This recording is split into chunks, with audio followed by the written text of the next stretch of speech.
အားလုံးပဲမင်္ဂလာပါအမီဗီနိုလေးဆက်နေပြန်လည်ကြိုဆိုပါနော်ကျွန်တော်ဗီဒီယိုလေးတစ်ခုမှာအကိုတယောက်က comment ရေးတိုင်းပါနော်low balance အကြောင်းလေးပေါ့ low balance ကကျွန်တော်ဘယ်လိုလုပ်ရလဲပေါ့နော်အဲ့ဒါလေးကိုကျွန်တော် sharing လေးလုပ်ပေးခြင်းတော့ပါပထမဆုံးကျွန်တော်တို့ဒီ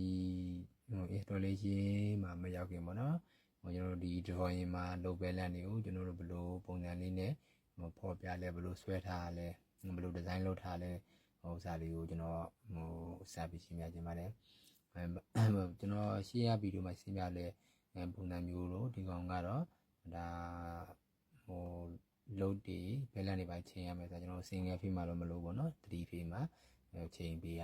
တယ်3 phase မှာချိန်ပေးရတော့3 phase ဖြစ်လာတယ်ကျွန်တော်တို့ဘာတွေပြောင်းလဲသွားမလဲဘာတွေပြောင်းလဲသွားမလဲဆိုတော့ကျွန်တော်တို့ဝင်ကြိုးပြောင်းလဲသွားမယ်ဝင်ကြိုးဆိုရင်ကျွန်တော်တို့4 wire ဖြစ်သွားမယ်ပေါ့နော်3 phase 4 wire ဖြစ်သွားမယ်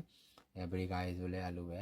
ကျွန်တော်တို့ဒီ4 pole ပေါ့နော်4 pole breaker တွေဖြစ်သွားမယ်ဒီကောင်တွေဆို4 pole breaker တွေဖြစ်သွားမယ်အဲ့ဒီမှာကျွန်တော်တို့ကလည်း line က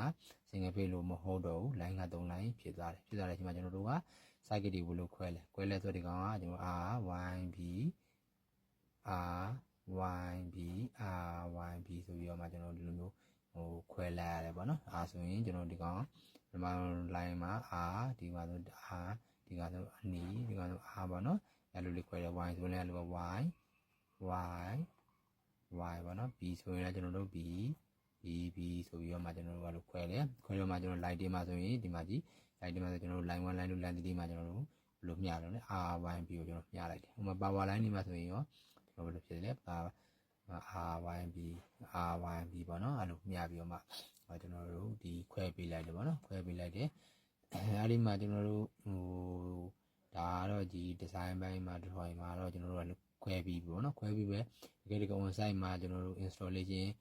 လုပ်ပြီးပေါ့နော်လုပ်လိုက်တဲ့ချိန်မှာကျွန်တော်တို့နောက်ဆုံး finishing မှာပေါ့နော်ကျွန်တော်မီလုံးတွေပါတယ်လုပ်တွေပါတယ်အကုန်လုံးတက်ပြီးဆိုရင်ကျွန်တော်တို့ဘာလို့စမ်းတက်လဲဆိုတော့ကျွန်တော်တို့ clamp meter ပေါ့နော် clamp meter နဲ့ကျွန်တော်စမ်းတက်ရတယ်ဒီမှာ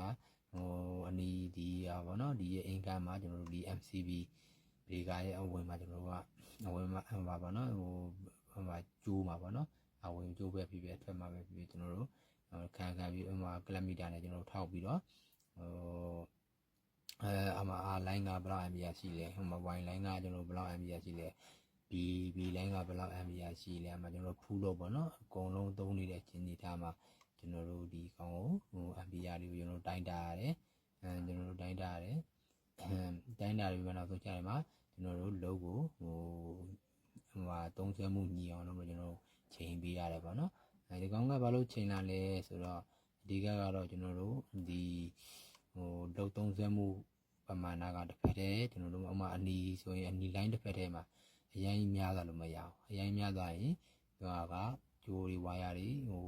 ပူလာတာပဲဖြစ်ဖြစ်နောက်ပိုင်းအဲ့လိုshort တွေပါဖြစ်ပေါ့နော်အဲ့လိုမျိုးဖြစ်ဒီကောင်ကတော့အရေးကြီးတာပေါ့နော်အဲကောင်လေးမဖြစ်အောင်လို့ကျွန်တော်တို့ကြိုတင်ကာကွယ်တဲ့အနေနဲ့ဒီ load တွေကိုကျွန်တော်တို့ဒီပုံမှန်အဖြစ်တော့အညီတူညီပြ30ပေးလိုက်တာပေါ့နော်အဲ့လိုသဘောပါပဲအလုပ်ပဲလမ်းလေးကတော့ဒီသဘောတရားပါပဲဟုတ်ကဲ့ပါအားလုံးကျေးဇူးတင်ပါတယ်